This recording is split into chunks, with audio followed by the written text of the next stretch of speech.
what is the situation in Kharkiv?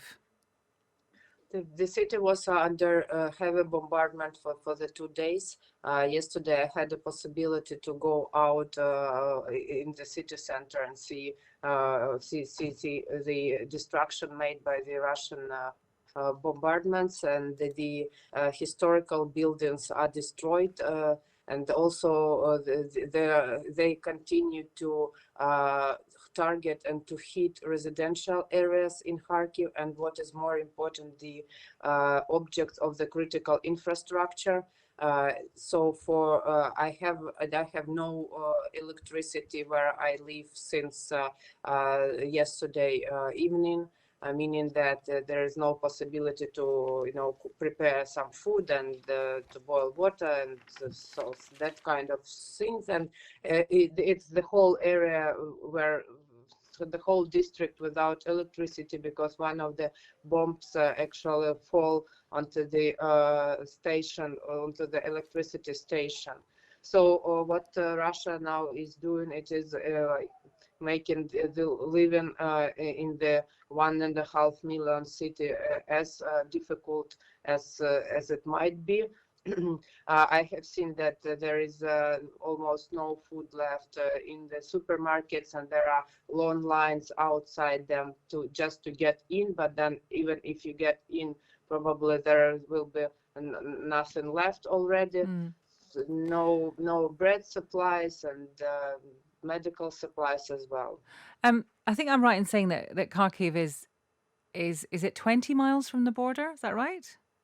Yes, it is. But then Russian forces did that distance in the first days. Mm-hmm. So they are now standing in the outskirts of Kharkiv, very close to the city itself, and they had made attempts previously in small groups on military vehicles to get to the city center, but they were fought back effectively. Their vehicles were destroyed. I actually also had the possibility to see them myself there on the streets, and now they understand that they cannot take the city on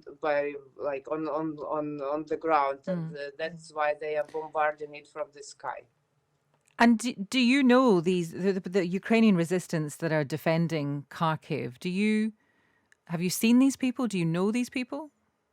Yes, I do. I have seen them. Of course, their military is doing incredible job, but also the territorial defense units. You can see them in the streets. So they are riding in the cars. They have the special yellow marks on their clothes and on the cars, and they have so they're concentrated in one of the places where like it's kind of a staff thing, and so they are doing a really great job, because I think that in combating on the ground, these Russian troops that tried to enter the city, their role was really important. I mean, it's kind of, I suppose it's surprising, and perhaps it shouldn't be surprising. It's just surprising to, I suppose, people in this country that that the kind of might of the Russian military and with such a short distance have not been able to take over Kharkiv. Obviously, that is we're very thankful for that. But how long do you think you can hold on in Kharkiv? Because many foreign correspondents have been pulled out of the city this week.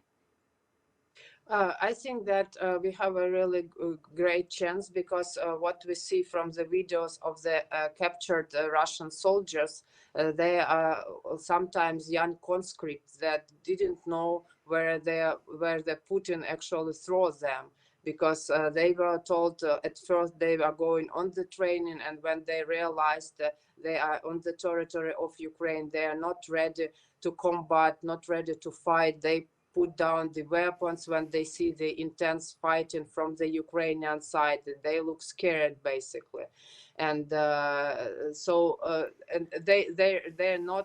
they're not ready for this fight, because Putin's propaganda was telling them and continues to tell them that people here in Ukraine needs to be liberated or defended from some kind of Nazis.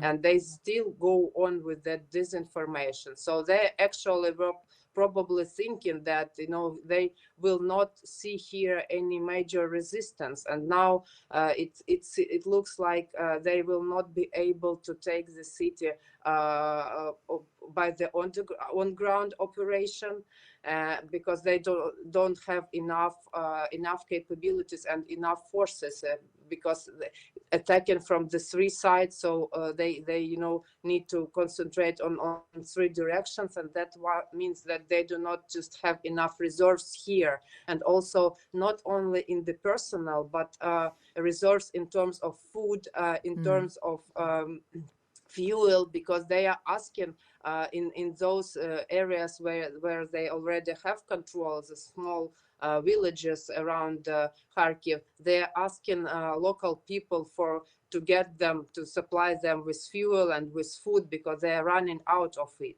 And that means that probably the on-ground operation will not be possible, but they will continue bombarding and destroying the city infrastructure, so that they threaten the city and make it as hard to live here as possible. Right. But also, you probably know that Putin is about to introduce a martial law in Russia. That means that they will have more resource, but also that will be people, not ready to combat. That will be just ordinary citizens, Yes. which with no experience. Well, it certainly is a developing situation, and I'm so glad that you're safe, Maria.